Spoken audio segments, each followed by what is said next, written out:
नमस्कार मित्रांनो, लाडकी बहीण योजनेमध्ये खूप मोठी अपडेट, खूप मोठी बातमी समोर आलेली आहे। तुमचा जर अर्ज आतापर्यंत मंजूर झालेला असेल, तुम्हाला 3000 रुपये मिळाले असतील किंवा आतापर्यंत तुम्हाला 1 रुपया मिळाला नसेल, अर्ज मंजूर असेल, नामंजूर असेल, तरी आता काही अर्ज किंवा याच्यातले बरेचसे अर्ज आता रद्द होणार आहेत, बाद केले जाणार आहेत। आणि आतापर्यंत 3000 रुपये मिळाले असतील, पण इथून पुढे जे अर्ज रद्द केले जाणार आहेत, बाद केले जाणार आहेत, त्यांना इथून पुढे 1 रुपया मिळणार नाही। तर ही खूप महत्त्वाची अपडेट, खूप महत्त्वाची बातमी समोर आलेली आहे। आणि हे जे आतापर्यंत तिसऱ्या टप्प्याचे पैसे मिळणार होते, त्याला याच कारणामुळे उशीर झालेला आहे। जे 19 सप्टेंबरपर्यंत मिळणार होते, ते आता 30 सप्टेंबर म्हणजे महिन्याच्या शेवटपर्यंत त्याला वेळ लागू शकतो। आता हा नियम काय आहे, का बरं अर्ज बाद केले जाणार, रद्द केले जाणार, ते सगळं आपण या व्हिडिओमध्ये बघणार आहोत। व्हिडिओ खूप महत्त्वाचा आहे, तो चुकू नका, शेवटपर्यंत बघा, म्हणजे तुम्हाला सगळी माहिती कळेल। आणि तुम्ही चॅनल नवीन असाल तर सबस्क्राईब नक्की करा। तर मित्रांनो, चालू करूयात आपल्या व्हिडिओला। मित्रांनो, हे जे अर्ज बाद केले जाणार आहेत, रद्द केले जाणार आहेत, मग ते तुमचे मंजूर असलेले असतील अर्ज किंवा नामंजूर असलेले असतील अर्ज, पेंडिंगमधले अर्ज, म्हणजे आतापर्यंत जेवढे अर्ज भरले गेलेले आहेत ते सगळे परत चेक केले जाणार आहेत। शासनाने एक स्क्रुटिनी म्हणून एक नवीन नियम आणलेला आहे। त्या नियमांतर्गत शासन काय करणार आहे बघा, सगळे अर्ज आता परत चेक केले जाणार आहेत।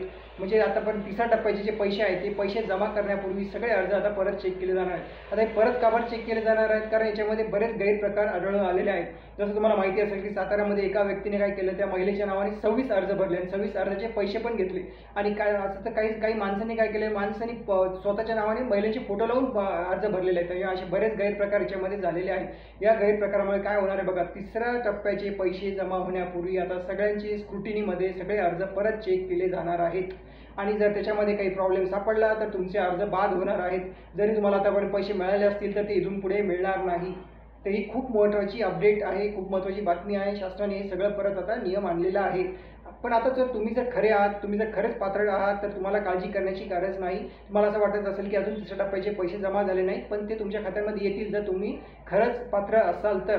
तुम्हाला काळजी करण्याची गरज नाही। 30 सप्टेंबरपर्यंत तुमच्या खात्यामध्ये नक्कीच पैसे जमा होतील। जर तुम्हाला आतापर्यंत 3000 रुपये मिळाले असतील तर तिसऱ्या टप्प्याचे 1500 रुपये मिळतील। पण 1 रुपया मिळाला नसेल आणि अर्ज जर तुम्ही 31 ऑगस्टच्या आधी भरलेला असेल तर तुम्हाला 4500 रुपये मिळतील। पैसे तर मिळणारच आहेत। जर तुम्ही खरेच पात्र आहात तर तुम्हाला काही काळजी करायची गरज नाही। पण ज्यांनी खोटे अर्ज भरलेले आहेत, खोटे कागदपत्र म्हणा किंवा पात्रच नाही, उत्पन्न जास्त आहे, सगळ्यांचे अर्ज आता त्यांच्यासाठी खूप मोठा प्रॉब्लेम आहे। त्यांचे म्हणजे आता त्यांची वसुली पण होऊ शकते। वसुलीचं तर माहीत सध्याचं काही असं आलेलं नाही, पण त्यांचे इथून पुढचे जे पैसे ते बंद नक्की होणार आहेत। आणि या सगळ्या प्रोसेसमुळेच तिसऱ्या टप्प्याचे पैसे यायला थोडा उशीर लागणार आहे। ते पैसे येऊच तर तुम्ही बघा किती वेळ लागू शकतो, 30 सप्टेंबरपर्यंत तो लागू शकतो।